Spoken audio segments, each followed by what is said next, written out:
Mauro Zini, l'allenatore del Montebello, al termine di questa sconfitta di Grosseto, un 6-1, diciamo anche fin troppo rotondo. Nel primo tempo era andato tutto bene fino a metà del primo tempo, poi vi siete un po' persi.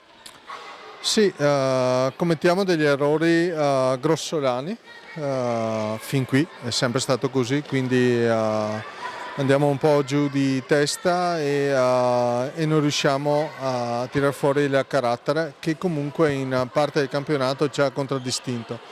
Anche oggi 1-0, ok, poi abbiamo commesso una grave ingenuità, un doppio blu che ci ha fatto prendere 2 gol, però alla fine il primo tempo ce lo siamo giocata. Poi succede che entra un po' di paura, un po' di nervosismo, perdiamo la testa e il risultato è amareggiante per quanto mi riguarda.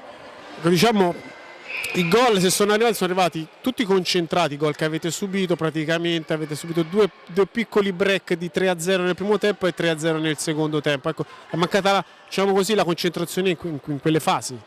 Allora, la concentrazione è mancata o la determinazione dovuta un po' anche all'età media della mia squadra. Non ho degli elementi come il Tonci, come Saavedra, come lo stesso Stefano Paghi che possono dettare i ritmi in alcuni momenti, spingere in altri e quindi calmare la squadra. Noi siamo tutti quanti giovani.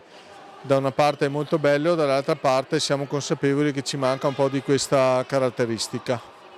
E quindi insomma adesso la situazione resta un po' quella che abbiamo visto, 5 punti in campionato, il vostro campionato passa da questi scontri diretti con le formazioni che devono salvarsi assolutamente. Qual è il prossimo appuntamento importante per voi?